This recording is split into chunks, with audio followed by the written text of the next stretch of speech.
Hi, this is Eric from longboxreview.com, and I'm back to do another look at another acquisitions video, just to show off, to share some comics that I've purchased in the last, it's probably been a couple months now.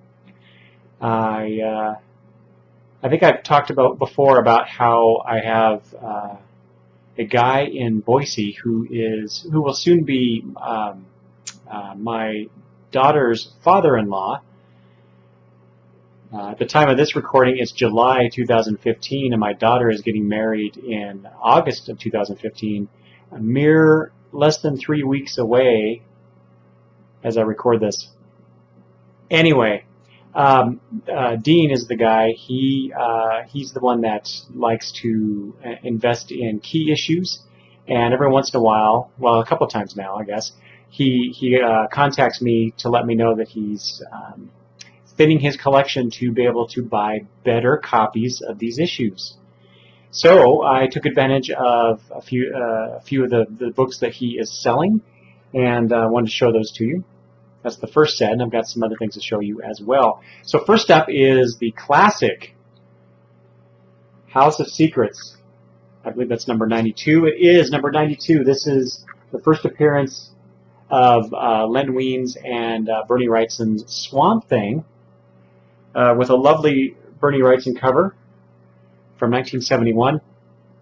It says, pretty good condition. So I was very pleased about that.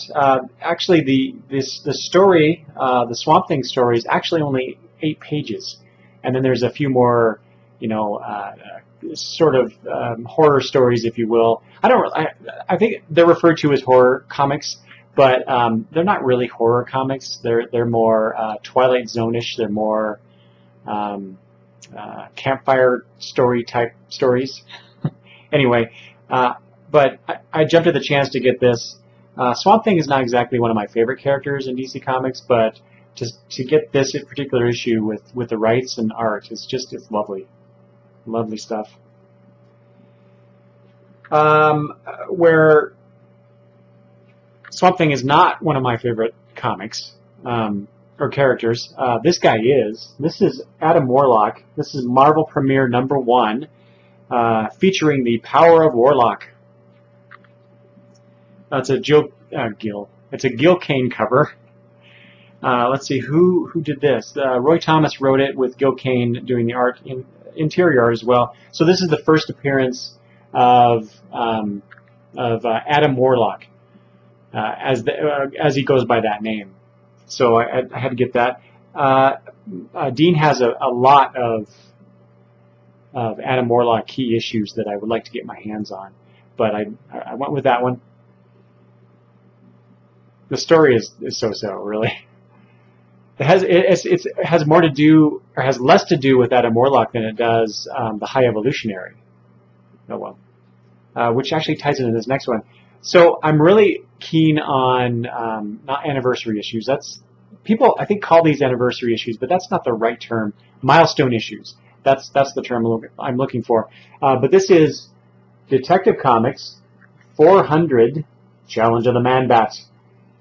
So I got it primarily because it is issue 400, which means I now have, I think it's, yeah, I'm pretty sure I have Detective 400, 500, 600, and 700.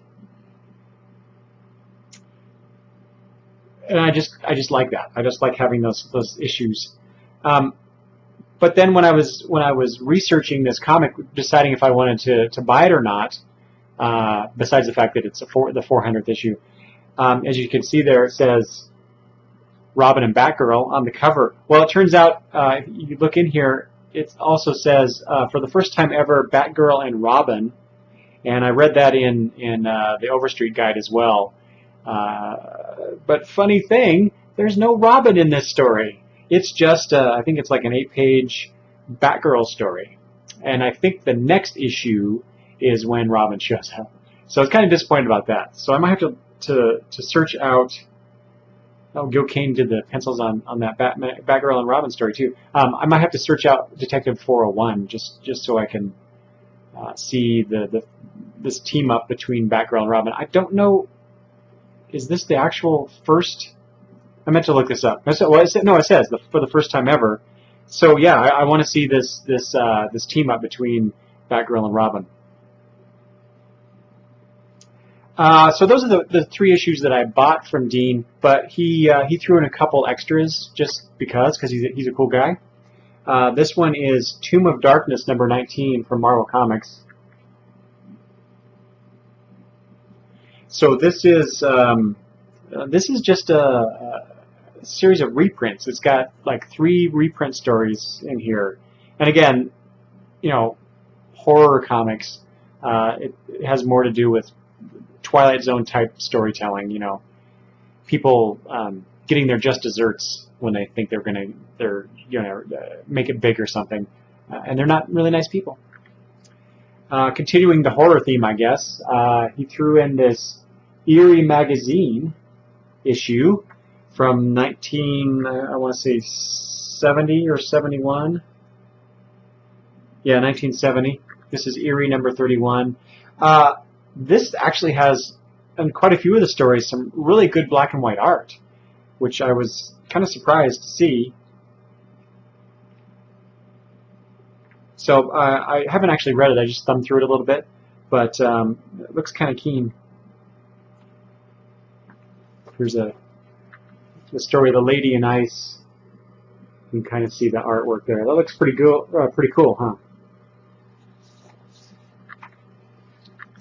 Okay, I want to switch gears a little bit, so I've got 2 more piles to show you or to talk about. So I've talked about this before, where I've gotten some comics from Captain Comics in Boise, Idaho. And this was over Father's Day. I went to visit my daughter, who's now living down there, in preparation for her upcoming nuptials. Anyway, so on Father's Day, she graciously took me to Captain Comics to let me spend, a couple hours there, I think it was. I try not to spend too long because it's not her favorite thing to do, but she was willing to put up with it for me. And her fiance, Lucas, he had basically bought me some store credit there. So a lot of these, essentially, he bought for me, which was really, really nice. So I really appreciate that. But to show you what I got here is some adventure comics. So I am well, as of just a few days ago. Well, I guess it's about a week ago now.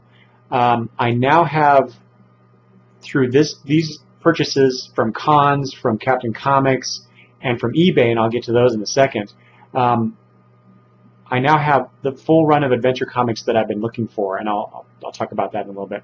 But anyway, this is one of those issues here. Flash, Deadman, and Aquaman story. JSA, that's mostly why I'm getting these adventure comics, is to read the JSA stories. However, this is another one. As you can see, it's Starman and Plastic Man. So this is the first appearance of the Ditko and Giordano's red and yellow clad Starman. This is the Starman who, what's his name? Prince Gavin, I think. This character I've always enjoyed.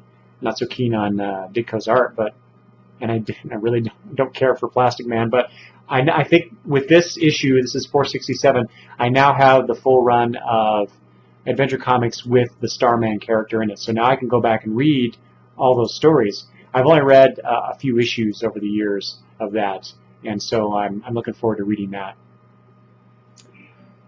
Also at Captain Comics, I got this 2-part. I already have these issues, but for some reason I wanted to get some, I guess, nicer copies. They look nicer anyway than the ones that my sort of well-read issues that I have in my collection already. But this is the new Teen Titans issue, which is a story that continues, or I don't remember if the Batman and Outsiders issue is the continuation or if it's the first part.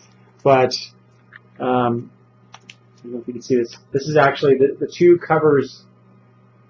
The 2 covers make up a nice little mini poster. I want to do a spotlight on these 2 issues eventually, probably on the podcast. So you'll have to go check that out at longboxreview.com/podcast. At the same time, I found this Marvel Team Up, Spider-Man and Daredevil. This is issue 73. I mostly just got it because it has Daredevil on it, and I had some money to burn from that credit. Also got here is Flash. I used to actually have this issue way back when I first started getting comics. This is Flash 276. This is the issue after 275, which is the issue in which Iris West dies. And so Barry is grieving here, and he goes to the JLA for help, and as you can see, things don't go well. You know, and I did get 275 off the shelf way back when, and I think I got this off the shelf as well. But it's just that cover where he's speeding through the JLA satellite and knocking everybody down and kicking Hal with his yellow boots. Which I always thought that was cool. Anyway, it doesn't end well, and I think I need to get the next issue because that kind of continues that story, number 277, so I'll have to add that to my list. Another milestone issue, Brave and the Bold, number 150. You can see Batman and a big question mark here. That the special guest here, Batman says, "Can you discover who my co-star is in this special story?" Well, it turns out to be Superman, so it's really just an issue of World's Finest, I suppose. But again, it's a milestone issue, so I grabbed that. Sort of like the New Teen Titans and Batman and Outsiders issues, I grabbed a couple issues here that I already have in my collection, but again, I wanted slightly better copies. And again, I'm going to do spotlights on these eventually. The first of which is this one, Batman and Robin, the X-Boy Wonder. This is number 182, and as you can see here, that is the Robin of Earth 2. Not the Earth 2 now in the DC universe, but the Earth 2 pre-crisis universe, which is my favorite. Anyway, so this is actually a really cool story where Batman ends up going over to Earth 2 and having a little adventure, battling Hugo Strange, as you can see here, the floaty head of Hugo Strange, along with Robin and Batwoman. So just that dynamic between the two, well, the three characters really, but it's really more about Batman and Robin. You know, Robin being the adult now, and not he hasn't been a sidekick in a while because that Batman died before, and so teaming up with this younger Batman, but he's Batman, so just the psychology there is just really kind of neat to explore, and they do it a little bit, probably not as much as I would prefer, but that's okay. And then the next one is this issue featuring Batman and Ragman, which is number 196, almost near the end of the Brave and the Bold run. It only went to issue 200. But Ragman is one of my absolute favorite minor league DC characters, and so it was really cool to see Ragman in this issue of the Brave and the Bold. Okay, last set of comics here. I have, these are recent acquisitions from my time on eBay. Watch out, kids. That is a good way to lose your money because I spent a pretty penny for some comics, but it's totally worth it. Because I was talking about my Adventure Comics run. Well, I now have 3 more. This is Adventure 466. Featuring Aquaman, again, it's Aquaman, Flash, Deadman, and a bonus JSA story, which I'm looking forward to reading. And then there is, we'll go back to, again, just like last time, we go back to the Plastic Man and Starman, but here, Aquaman is back. So now we have 8 pages starring Aquaman back in Adventure Comics. And same thing, this is 478, but Aquaman gets center stage on this story here.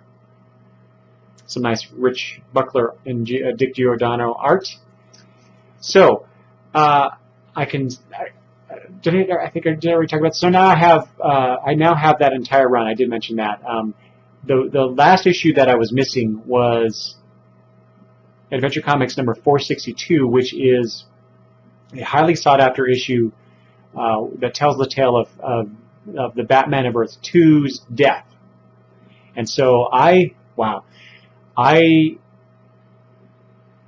basically was outbid several times on that issue from various sellers. There was one time the first time I was doing it, I was actually out shopping with my wife, and I have the eBay app on my phone, and so I was bidding right at the last second. I know that sounds bad, but I got my just desserts. Let's call back to those horror stories, because someone outbid me, and then I went to go back in and get it again, and it took too long. Anyway, this guy, like 3 seconds left in the time frame there, and he got me. He sniped me. That's okay, because I think I did it 3 minutes before it ended, so I kind of deserve that. Anyway, now I did buy that issue. I'm waiting for the guy to ship it to me. It's been a week. He said he would ship within 3 days, so I may have to contact him. I'm really hoping that nothing's gone wrong with this, because I'm really looking forward to having that issue. Next up. Is this right? Yes. Here we go. I don't have these in any particular order. They're just kind of here. For some reason, this series, I swore that I had this in my collection at one time. And for some reason, I wanted it again, probably because it was the art's done by George Perez. But it's the War of the Gods miniseries. This is from 1991. There we go, War of the Gods. I flipped through these issues, and I don't remember this at all. Now, that could just be that my memory's going, which happens on occasion. Forget things, getting older as I am. But with comics, it usually doesn't happen. I can usually find something as I'm reading, even if I don't remember specifically reading the comic. I'll read something in it or see the art or something about it will spark that memory, and I didn't get any of that here. But I had this nagging memory that I had it. Anyway, doesn't matter. I did get all 4 issues. In fact, the guy was selling. So these are the mostly what I have here. Yeah, there are as you can see here, collector's edition with free mini posters inside. Which, if I did have this series in my collection before, I did not have the collector's edition. I had the newsstand editions, as you can see with the barcode, which is, again, like I was saying, odd because he had 2 number 2s. So I have the collector's item or edition and then the newsstand edition. So very odd, but I got 5 issues of the series with duplicates. I really like this cover. This is issue 3. I really like it because I like the dark background with the splashes of color on it, mostly yellow, and you can see the spheres there showing various characters. Looks like they're crying out in pain or something. This is a George Perez staple where you get the 2-tone art on the page. So it's just I just like that. I really like Perez. But yeah, that the black and the yellow, and it's repeated. You got the character here who is, I don't know who that is. Wow, I don't know who that is. I'm blanking on it. But anyway, you got Black Adam, though, again repeating that color scheme, the black and the yellow. I just like it. It's a really cool cover. And finally, number 4, Wonder Woman battling. I think that's Circe that she's battling. Anyway,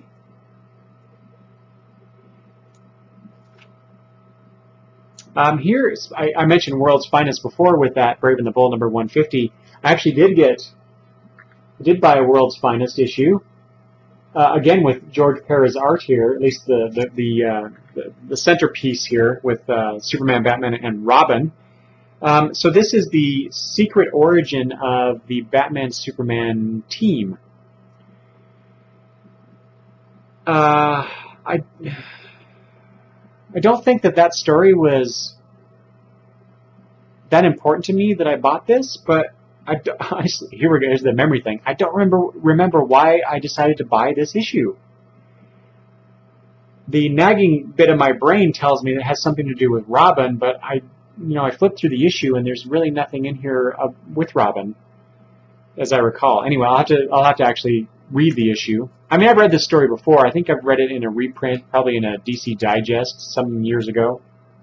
Anyway, last series of comics before I get to the book that I want to show you. As I said, Ragman is one of my favorite characters in DC Comics. Curiously, though, there was a 1993 miniseries, 6-issue miniseries called Ragman Cry of the Dead that I did not get back in 1993. So I found him. So there you go, another Ragman issue, number 3. You got these wonderful Joe Kubert covers. He's not doing the art inside. In fact, when I looked at the art inside, I wasn't all that impressed. But anyway, doesn't matter. Here's another cover. Demonic-looking creature. Which reminds me of art out of Frank Miller's Ronin. There's a nice negative image type thing going on there. Number 5, and finally number 6. There you go. So now, like I said, now that I have all this Ragman stuff, starting with the original series that Joe Kubert did, I think it was six issues of that as well before it was canceled, and then I have some appearances like that Brave and the Bold issue. He was in the Shadow Pack series for a while. There's a few more issues, a couple miniseries that I have. More recently, the New 52 version of Ragman showed up in Batwoman. I don't have those issues yet, but I plan on getting the trade. Anyway, I plan to do a spotlight on Ragman and talk about these comics. Okay, finally, if you've put up with me this long, here's the treat. This is also something that I've been wanting for a long time. Could not find. Actually, this last Christmas, 2014, I planned on, post-Christmas, I planned on getting this book because I knew that the comic book shop in Spokane had it. So I was just kind of waiting because my wife usually gets me a nice gift certificate there for Christmas, which she did. Went up there to spend my money, and I planned on spending all of it on this book because of how much it costs. And it wasn't there. It was gone. Somebody else bought it. However, this book, which is the Absolute Crisis on Infinite Earths, look at that. There are 2 volumes in here. So you got the main collection of Crisis here, and then there's this thinner volume here, which is the companion, which kind of delves into the history, or I guess it says compendium. It delves into the history. It has interviews with the people involved. It gives some background on the characters and the comics they appeared in and stuff like that. So I really got it because I already had Crisis when it was coming out, back in 1985. I have those individual issues. In the early 90s, I think DC put out a trade collection of just the issues. I have that. More recently, I saw that the DC is soliciting a deluxe hardcover version of Crisis, so, which I did not get. But I already had 2 versions of Crisis. I didn't need any others, but I really wanted this compendium. So, I found a guy on eBay selling this, and it was essentially cover price. It was 1 penny more than cover price, because this Absolute was retailing for $99.99. I got it for $100. So there you go. Those are my purchases, but you got the nice slipcase cover here. Just want to show this a little bit for a few more seconds. New cover on there featuring Wally West, Kid Flash with poor Barry. Interesting that they would choose to showcase that death instead of the other more. I always think it's more important, but just because I like the character more. But Supergirl's death. it's not important in terms of the comics, but. And then you got the compendium cover here, featuring Harbinger, and all those Earths crashing into each other. Looks kind of familiar, doesn't it, Marvel? I couldn't help that, sorry. But yeah, as you can see here, hold on. Yeah, so they talk about some of the pertinent comics. So here they're showing new Teen Titans issues that are, these are Crisis tie-in issues. Legion of Superheroes, Titans, the Omega Men. So you get all that history. Yeah, it's just really cool. Really cool stuff. So I can't wait to read that. I like comics history. I like to know, what went into the decisions as far as why they decided to change things. Why they decided to kill Supergirl. Things like that. I'll just point this out here. So this is a reproduction of Dick Giordano's note to Jeanette Kahn. Can we kill Supergirl in Crisis? I must know soon. Yes, no, only if we have a new Supergirl soon. None of the above. And as you can see, Dick crossed out the none of the above. And in fact, I think if I remember the story correctly, I think maybe he pre-checked yes. I'm probably remembering that wrong. That's probably Jeanette's answer. And so then you get that issue where poor Supergirl dies. But she's back. Kara Zor-El is back. She'll be on TV soon. I'm looking forward to that. I don't know why I said that. I just threw that in. Okay, anyway, those are the comics that I have acquired here in the last few months. So anyway, thanks for watching. I appreciate it. If you have anything to comment, please do so. You can do it anywhere where this video is posted. You can always email me at longboxreview@gmail.com. I'm also on Twitter at longboxreview. Thanks for watching, everybody. Bye.